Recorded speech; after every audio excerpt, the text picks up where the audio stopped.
আয় বান্দা আয়, কত গুনাহ করছো বান্দা, নৈরাশ হইস না, নিরাশ হবি না। আমি আল্লাহর ছেলে নাই, মেয়ে নাই, মা নাই, বাবা নাই, লাম ইয়ালিদ ওয়া লাম ইউলাদ। এ বান্দা, আমি আল্লাহ কাউকে মা ডাকি না, বাবা ডাকি না। আমি আল্লাহ কেউ মা ডাকে না, বাবা ডাকে না। এই ডাক আমার পছন্দ না রে বান্দা। আমি আল্লাহকে একবার যদি আল্লাহ বলে ডাক দাও, আমি আল্লাহ জীবনের গুনাহ মাফ করে দেব। এ জিনাকার, জীবনে অন্যায় কম করো নাই, হবে না, তোকে আমি ক্ষমা করব না। কিন্তু পয়গম্বর জিনাকার আমি আল্লাহর রহমতের দরজাটা ছাড়েই না, বারবার ধাক্কায় আর বলে, আল্লাহ আমার বান্দা যখন আমাকে আল্লাহ বলে ডাকে আমি আর চুপ থাকতে পারি না। ও পয়গম্বর, আমার বান্দা বারবার মিনতি করে বলে, আল্লাহ আপনার গুনাহগার আপনার দরবারে হাজির, আপনার নাফরমান বান্দা আপনার দরবারে হাজির। ওরে মুসলমান ইমানদার, কত গুনাহ করছো, কত গুনাহ করছো। আল্লাহু আল্লাহু আল্লাহু আল্লাহু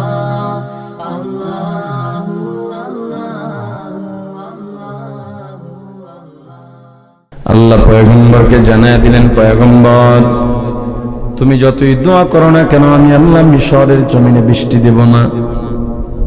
কারণ তোমার মজলিসের মধ্যে একজন জিনাকার বসে আছে, জিনাকার না ওঠা পর্যন্ত আমি আল্লাহ বৃষ্টি দেব না। পয়গম্বর জানায় দিলেন, কে আছো জিনাকার, উঠে যাও, উঠে যাও। তুমি যদি না ওঠো আল্লাহ বৃষ্টি দেবেন না। তোমার একার কারণে সবাই কষ্ট পাবে, সেটা হতে পারে না। যদি তুমি না উঠো তোমাকে চিহ্নিত করে দেওয়া হবে।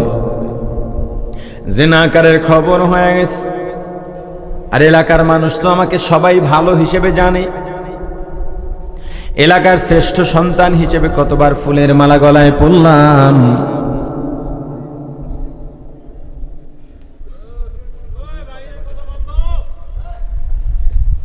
এলাকার মানুষ জানে না আমাকে দেখলে যারা চেয়ার ছেড়ে দাঁড়িয়ে যাইতো, কিন্তু আমি পর্দার আড়ালে, লোকচক্ষুর আড়ালে আমি কি করে বেড়াইতাম এটা তো কেউ জানে না। আপনি যে আমাকে এভাবে দেখতেছেন, আমার টুপি, আমার দাড়ি, আমার জুব্বা, আমার সুন্দর সুন্দর কথা, এটা আমি নই, এটা আমার চরিত্র নয়, এটা আমার পরিচয় নয়। বরং আপনার আড়ালে আমি একা যেই চিন্তা করি, আমি একা যা করে বেড়াই, ওটাই আসলে আমি।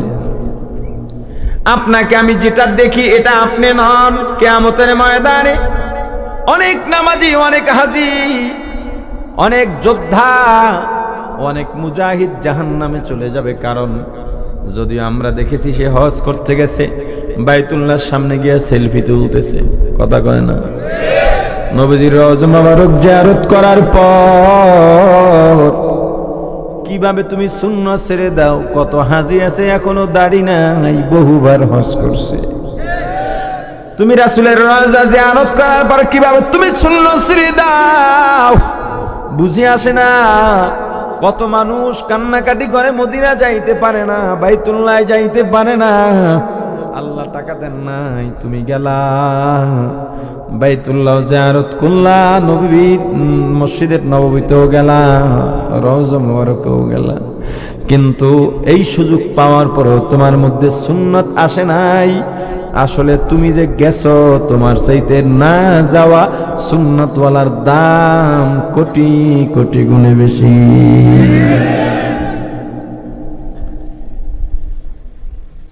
জিনাকারের ভেতরে খবর হয়ে গেছে, কি করব এখন যদি এখান থেকে উঠে যাই? যারা আমাকে দেখলে চেয়ার ছেড়ে দাঁড়িয়ে যাইতো, সম্মান করতো, আগে আগে সালাম দিত, তারাও আমাকে থুতু মারবে, জুতা নিক্ষেপ করবে। আবার যদি না উঠে যাই তাহলে আমাকে চিহ্নিত করে দেওয়া হবে। বুঝলাম, এখান থেকে অপমানিত হয়ে, লাঞ্ছিত হয়ে চলে গেলাম, এমন একটা জায়গায় চলে গেলাম যেখানে আমাকে কেউ চিনবে না, ওখানে গিয়া নতুন ভাবে আবার আমার জীবন শুরু করব। কিন্তু যেখানে যাব সেটাও তো আল্লাহর জমিন। আল্লাহ যদি ডেকে বলেন, হে জিনাকার, আমার জমিনে থাকতে পারবি না।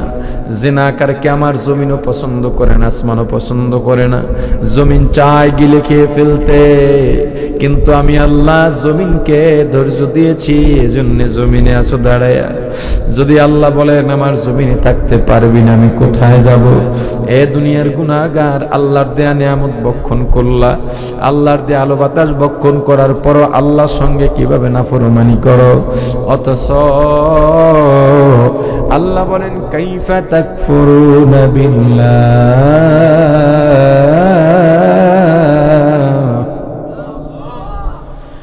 ওয়া কুনতুম আমওয়াতান ফাআহইয়াকুম সুম্মা ইউমীতুকুম সুম্মা ইউহয়ীকুম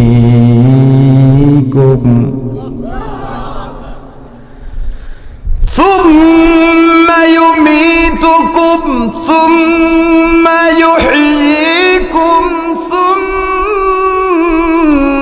إليه ترجعون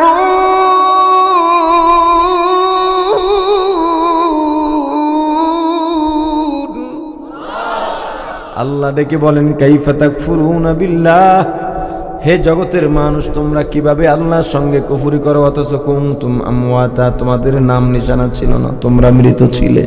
ফাআহইয়াকুম, অতঃপর আমি আল্লাহ তোমাদের জীবন দিলাম, অস্তিত্বহীন থেকে সুন্দর একটা রূপ দান করলাম। এত সুন্দর রূপ পৃথিবীতে আমি আর কাউকে দিই নাই। আল্লাহ চারটা কসম খাইয়া বলেন, লাকাদ খলাকনাল ইনসানা ফি আহসানি তাকওয়িম। ও মুসলমান ইমানদার,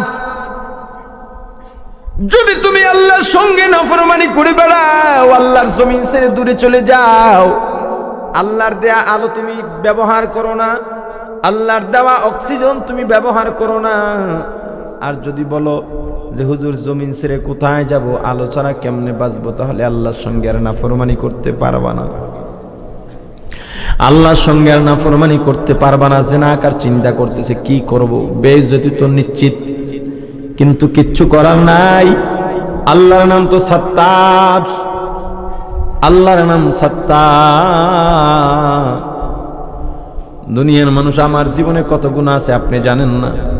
আপনি তো মনে করেন আমি বুঝি আরশ মহল্লায় গিয়া মুরাকাবায় নামাজ পড়ি, কিন্তু আমার গুনাহ আমি জানি, পীরের গুনাহ পীর জানে, আপনার গুনাহ আপনি জানেন, সম্মানী ব্যক্তির গুনাহ সম্মানী ব্যক্তি জানে।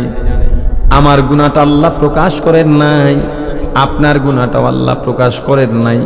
জিনাকার চিন্তা করলো, তাহলে বেইজ্জতি যেহেতু হব, শেষবারের মতো একটা চেষ্টা করে দেখি। যেই আল্লাহ বৃষ্টি দিবেন না বলে ওয়াদা করলেন, যে আল্লাহর সঙ্গে নাফরমানি করলাম, ওই আল্লাহর কাছে শেষবারের মতো একটা সুযোগ চাইয়া দেখি। খাসভাবে আমি তওবা করে দেখি। চোখের পানি ছেড়ে কাঁদতেও পারে না, কারণ চোখের পানি ছেড়ে কাঁদলে আশপাশের মানুষজন সন্দেহ করবে, অন্তরটা দুঃখে ফেটে যায়, আফসোসে ফেটে যায়। চোখের পানির চেয়ে অন্তরের আফসোসের দাম আল্লাহর দরবারে অনেক বেশি। জিনাকার যখন আল্লাহর রহমতের দরজাটা ধরে বসছে, আল্লাহর সঙ্গে কানেকশন লাগায় দিছে, মিশরের জমিনে জুব জুব করে বৃষ্টি বর্ষা শুরু হয়ে গেছে। কাদেরে কুদরতুদারি বরকামান, আনতা রব্বি আনতা হাসবি জুল জালাল। এই ক্ষমতা কার?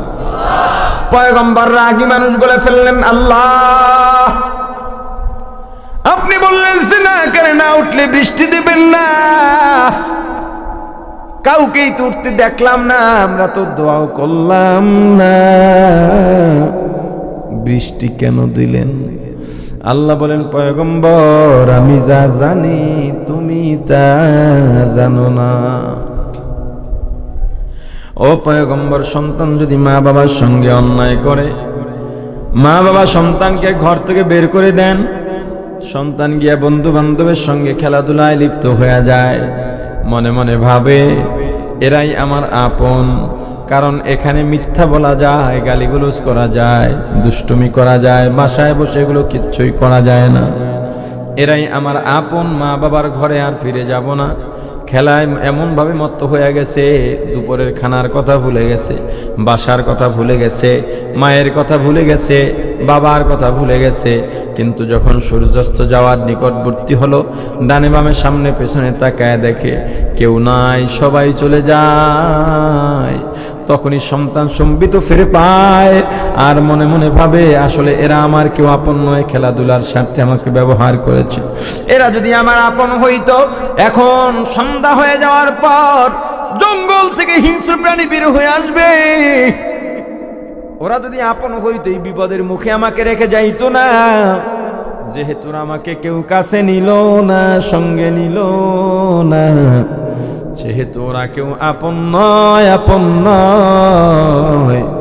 আসলে আমার আপন থাকলে দুনিয়াতে একমাত্র মা বাবাই আপন। আমার মা বাবা যদি আমার সাথে রাগ করেন, তবু তারাই আপন। আমার মা বাবা যদি আমাকে মারেন, শাসন করেন, তবু তারাই আপন। আমার মা বাবা যদি আমাকে না খাওয়ায় রাখেন, তবু তারাই আপন। এই চিন্তা করে সন্তান একটা দৌড় দিছে, সন্ধ্যা হওয়ার আগে বাড়িতে পৌঁছতে হবে। ঘরের দরজায় ধাক্কা দিছে, মা গো দরজা খোলো। ভিতর থেকে দরজাটা লাগানো। ডাক দিছে, মা দরজাটা খুলে দাও, আমি তোমার সন্তান, আর জীবনে অন্যায় করব না রে মা। ভেতর থেকে মা রাগ করে বলেন, না না, দরজা খোলা হবে না, তোর মতো সন্তান আমাদের দরকার নাই। সন্তান বুঝতে পারছে মায়ের মধ্যে যেমন একটা রাগ আছে, তেমন একটা মমতাও আছে। মায়ের রাগ কমাইয়া মমতা কিভাবে বের করতে হবে, এই ব্যবস্থা করতে হবে। আমার মনটা নরম করতে হবে, 2 ফোঁটা চোখের পানি ছাড়তে হবে, একটু মায়া লাগাইয়া মাকে ডাক দিতে হবে। কারণ আমি জানি আমার মা আমার চোখের পানি সহ্য করতে পারবেন না। এই চিন্তা করে সন্তান দরজার সামনে জড়সড় হয়ে বসে গেছে। কেউ নাই, একেবারে অসহায়, একেবারে এতিমের মতো। একদিকে হিংস্র প্রাণী, আর একদিকে দরজা বন্ধের চাইতে কঠিন বিপদের মানুষ আর হয় না। বা দরজার সামনে বসে চোখের পানি ছেড়ে দিয়েছে। দরজায় ছোট্ট ছোট্ট করে নখ করে আদবের সঙ্গে ভয় ভয়, আর চোখের পানি ছেড়ে বড় আদর, বড় মায়া, বড় করুণ লাগাইয়া ডাকে, মাগো ও মা, ও মা দরজাটা খুলে দাও। মাগো তুমি যদি দরজা না খুলে আমি কোথায় যাব? আমার যাওয়ার জায়গা নেই রে মা।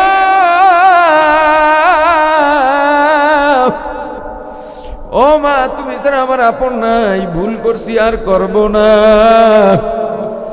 বুঝি নাই রে মা, বুঝি নাই। ও মা তুমি যদি দরজা না খুলো, চারদিক থেকে অন্ধকার নেমে আসতেছি রে মা। একটু পরে হিংস্র প্রাণী আসবে, আমাকে যদি ধরে নিয়ে যায়, বলো মা তোমাকে কে মা বলে ডাকবে। ওই মা আর সহ্য করতে পারেন না, একটা দৌড় দিয়া দরজাটা খুলে দেন। সন্তানকে কাছে টেনে গালে চুমু খান, কপালে চুমু খান, নিজের হাত দিয়া সন্তানের সারাদিনের খেলাধুলার যে ধুলাবালু লেগে রয়েছে, এই পোশাক থেকে ধুলাবালুগুলো মা নিজের হাত দিয়ে ঝেড়ে দেন। আর বলেন, ওরে কলিজার টুকরা সন্তান, তোকে যদি হিংস্র প্রাণী নিয়ে যায় আমি কেমনে থাকবো বল? ওরে বাবা, তোকে আমি 10 মাস 10 দিন গর্ভে ধারণ করেছি। বাবারে তুই যখন ছোট্ট, কান্না ছাড়া তোর কোনো ভাষা নাই। ক্ষুধা লাগলেও কাঁদো, ব্যথা পাইলেও কাঁদো, মশায় কামড়াইলেও কাঁদো। আমি মা, শীতের রাত্রে তুই প্রসাব পায়খানা করে বিছানাটা নষ্ট করে দিস। আমি মা তোকে থাপ্পড় মারি নাই, লাথি মারি নাই, ফালাইয়াও দেই নাই, বরং আমি মা ভিজার মধ্যে শুয়ে তোকে শুকনায় ঘুম পড়াইছি রে বাবা। গভীর রাতে তুই কান্নাকাটি করো, ঘুমাও না। তোর ভাই বিরক্ত, তোর বোন বিরক্ত, এমনকি তোর বাবাও বিরক্ত। বিশ্বাস কর, আমি মা বিরক্ত হই নাই। আমার আরামের ঘুম হারাম করে আমি মা তোকে কোলে নিয়ে রাত্রে ঘুরছি। এ বাবা, তোকে যদি হিংস্র প্রাণী নিয়ে যায়, আমি কাকে নিয়ে থাকবো বল? এ বাবা, তুই যখন ঘর থেকে বের হয়ে গেছ, আমি মনে করছি আবার ফিরে আসবি। তোর জন্য নাস্তা নিয়ে অপেক্ষা করলাম, দেখলাম তুই আইলি না। আমি মা নাস্তাও করি নাই, তুই যেহেতু আসো নাই আমি তোকে রেখে খাবো না। আমি নাস্তা সরাইয়া আমি সারাদিন না খাইয়া রইছি। দুপুরের সময় তোর বাবার আমি খানা নিয়ে তোর জন্য প্লেটে খানা রেডি করে তোর জন্য অপেক্ষা করি। বাবারে বারবার দরজা দিয়া তাকাই, জানালা দিয়া তাকাই, তোর কোনো খবর নাই। বাবা, তোর বাবাও খায় নাই, আমিও খাই নাই। আসরের নামাজের পর আমার আর মনটা ভালো লাগে না।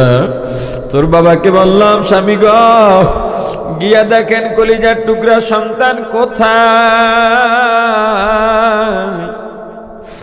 আমার ভালো লাগে না, চারিদিক থেকে অন্ধকার নেমে আসছে, আমার সন্তান কই? তোর বাবা বাড়ির দরজায় গিয়ে একবার ডান দিকে দৌড় দেয়, রাস্তার বাম দিকে দৌড় দেয়, আর বড় আশা নিয়ে ডানে তাকান বামে তাকান, আর তোর নাম ধরে ধরে ডাকে, আয় বাবা আয়। আর রাগ করে থাকিস না বাবারে। আমিও বাড়ির দরজায় যাইয়া গাছের আড়ালে দাঁড়াইয়া আমার শাড়ির আঁচল দিয়া মুখটা লুকাইয়া আমি তোর পথের দিকে তাকাইয়া তাকাইয়া কান্দি, আর মনে মনে বলি, খোকায় বাবারে, তুই ভুল করছো। একবার যদি আমি মায়ের কাছে এসে বলতি, মা ভুল হইছে, আর অন্যায় করব না রে মা, আমি মা তোকে মাফ করে দিতাম। কিন্তু সন্ধ্যার আগে আগে যখন দেখলাম তুই আসু না, তোর বাবা আমাকে নিয়ে ঘরে চলে এলেন। বলে, আমার অন্য সন্তানরা আমাকে মা বলে, তোমাকে মা বলে, আমাকে বাবা বলে ডাকবে, তাতেই হবে। যেই সন্তানের জন্য দুপুরে অপেক্ষা করলাম, সকালে অপেক্ষা করলাম, বাইরে নেমে ডাকলাম, পাইলাম না। যেই সন্তান আমাদের কথা চিন্তা করে না, ওই সন্তান আমাদের দরকার নাই। কিন্তু বাবা, তুই যখন দরজায় ধাক্কা দিছ, আমি মায়ের অন্তরে ধাক্কা লেগে গেছে, কিন্তু অভিমানে বলছি দরজা খুলবো না। কিন্তু তুই যখন চোখের পানি ছেড়ে আমাকে ডাক দিছ, আমি মা সহ্য করতে পারি নাই। ও পয়গম্বর, দুনিয়ার মায়েদের যত মায়া, সন্তানের প্রতি মায়া, বান্দার প্রতি আমি আল্লাহর মায়া কি তার চাইতে কম?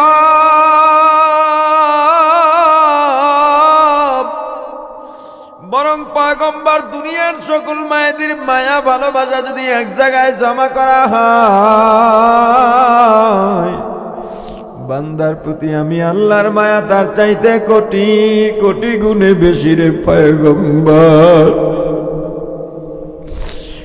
জিনাগার আমি আল্লাহর রহমতের দরজার সামনে বসে গেছে, একেবারে অসহায় হইয়া বারবার ডাকে আর বলে, রে মালিক, আপনি যদি আমাকে জাহান্নামে দিয়া যান, তবু আপনি আমার মাওলা, আমি আপনার গোলাম। আল্লাহ যদি মাফ না করেন, তবু আপনি আমার মাহবুদ, আমি আপনার গোলাম। আমি জানাই দিলাম, হবে না, হবে না, হবে না, হবে না। বান্দা, আমাকে ভুলে গুনার মধ্যে গিয়া সব ভুলে গেছো, মরা লাগবে ভুলে গেছো, রাসূলের সুন্নাত মানা লাগবে ভুলে গেছো, সব ভুলে গিয়া দুনিয়ার গুনায় মত্ত হইয়া গেছো। কিন্তু আমি আল্লাহর দিকে ফেরো নাই। আমি আশায় রইলাম তুই বুঝি ফজরে আসবি, আসো নাই। আমি আশায় রইলাম তুই জোহরে আসবি না, জোহরেও তুই আসো নাই। আমি অপেক্ষায় রইলাম আসরে আসবি, মাগরিবে আসবি, এশায় আসবি, তুই আসো নাই। ওরে বান্দা, তারপরে আমি আল্লাহ গভীর রাতে তোর কাছেই নেমে এলাম, প্রথম আসমানে নেমে এলাম। আহারে আমি আল্লাহ এত মায়া করলাম, এত দয়া করলাম। বান্দা, সারাদিন কাজ করো, ক্লান্ত হয়ে যাও, আমি আল্লাহ রাত্র দিলাম বিশ্রামের জন্য। অথচ আমি আল্লাহ লা তাখুযুহু সিনাতু ওয়ালা নাওম, আমি আল্লাহকে ঘুমেও ধরে না, তন্দ্রায় ধরতে পারে না। ওরে বান্দা, আমি যদি ঘুমাইতাম, তুই যদি আমি আল্লাহকে আল্লাহ বলে ডাক দিতি, তোর ডাকে তখন কে সাড়া দিত? বান্দার আমি প্রথম আসমানে এসে তোকে রাত্রে ডাকলাম, ফাতাহাজ্জাত বিহি নাফিলাতাল লাক। আয় বান্দা আয় আয়, কত গুনাহ করছো বান্দা, নৈরাশ হইস না, নিরাশ হবি না। আমি আল্লাহর ছেলে নাই, মেয়ে নাই, মা নাই, বাবা নাই, লাম ইয়ালিদ ওয়া লাম ইউলাদ।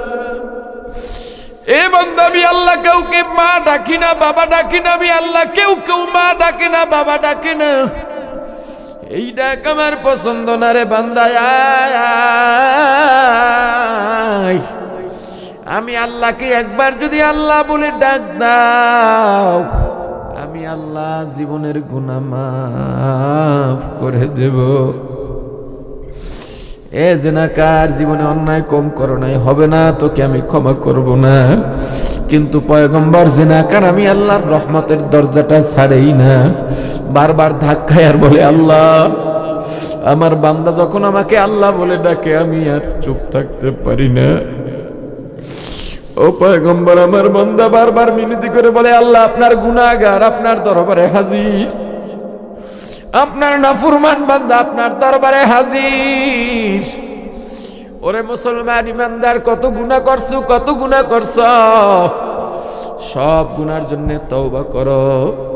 জীবনতে গুনার জন্য অনুতপ্ত হইয়া কাঁদো নাই, অথচ গুনার জন্য অনুতপ্ত হইয়া কান্নার মধ্যে এত মজা, এত মজা, পৃথিবীতে এত মজা আর কিছুতে নাই।